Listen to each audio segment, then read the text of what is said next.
Je m'appelle Audrey Poulain, je fais partie du CPAQ. J'ai commencé, premièrement, je me suis joint au CPAQ parce que c'est un de mes professeurs de cégep qui m'a mis en lien avec André, qui avait besoin de quelqu'un pour s'occuper des éléments artistiques en lien avec le CPAQ. Au départ, je ne comprenais pas vraiment qu'est-ce que c'était comme comité, puis peu à peu, j'ai compris l'importance que ça avait.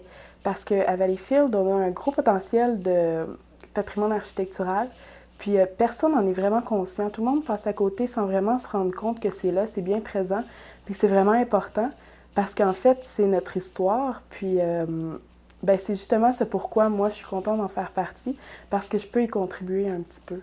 Puis même si c'est seulement au niveau artistique, j'ai l'impression de justement aider à sensibiliser les gens avec ce que je fais.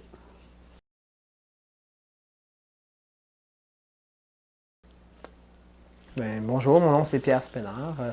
Je me présente, je suis enseignant au collège de Valleyfield et puis j'ai connu le comité par l'entremise d'un collègue de travail. C'était mes intérêts pour les vieux quartiers, les vieilles maisons, le patrimoine historique qui m'a amené à me joindre à ce regroupement particulier qui s'intéressait justement au patrimoine bâti et vécu.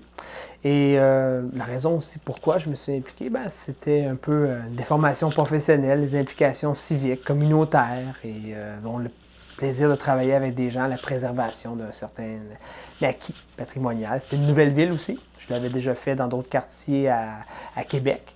Et là, je trouvais ça intéressant de pouvoir le faire aussi dans ma nouvelle ville d'adoption. Qu'est-ce qui me pousse à poursuivre?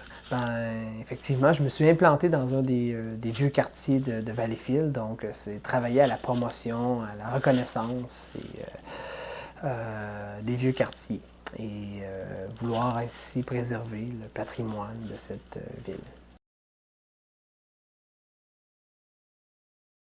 Mon nom est Nicole Benoît. Par un article de journal paru à Valleyfield, j'ai entendu parler qu'il y avait des résidents qui désiraient préserver l'architecture du quartier.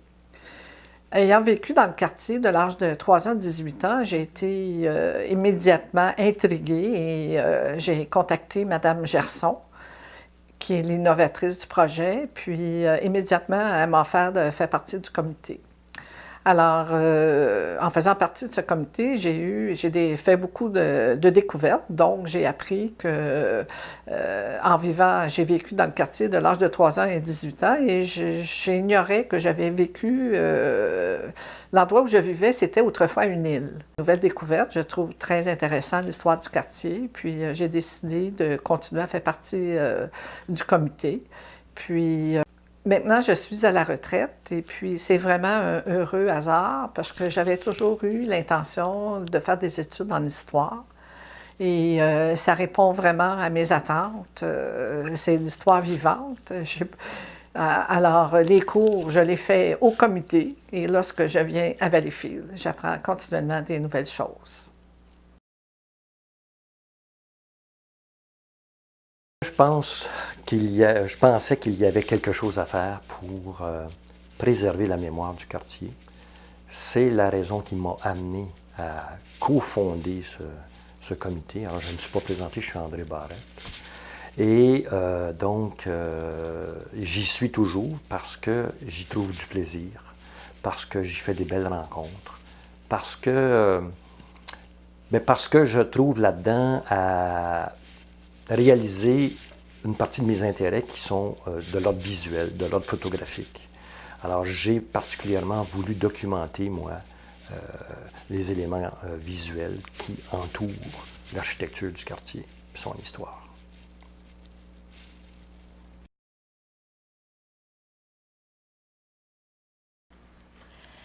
Je m'appelle Christiane Gerson. Je suis cofondatrice du CPAQ ou du CEPAC, comme on veut.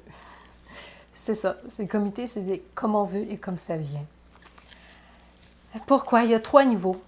J'ai 3 niveaux. Il y en a un, c'est une question d'environnement de ma vie. Parce que dans le quartier, il y avait ce que j'appelle moi des horreurs architecturales qui étaient en train de se faire. Et parce que c'est des architectures nouvelles qui ne correspondent pas avec l'architecture existante.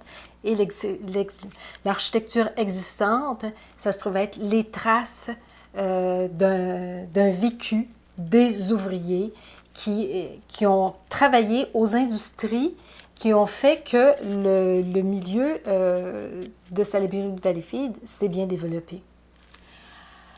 Et pour le plan social, c'est aussi une façon de faire ma contribution à la société en tant que, moi en tant que citoyenne de Salaberry-de-Valleyfield, mais aussi citoyenne du monde.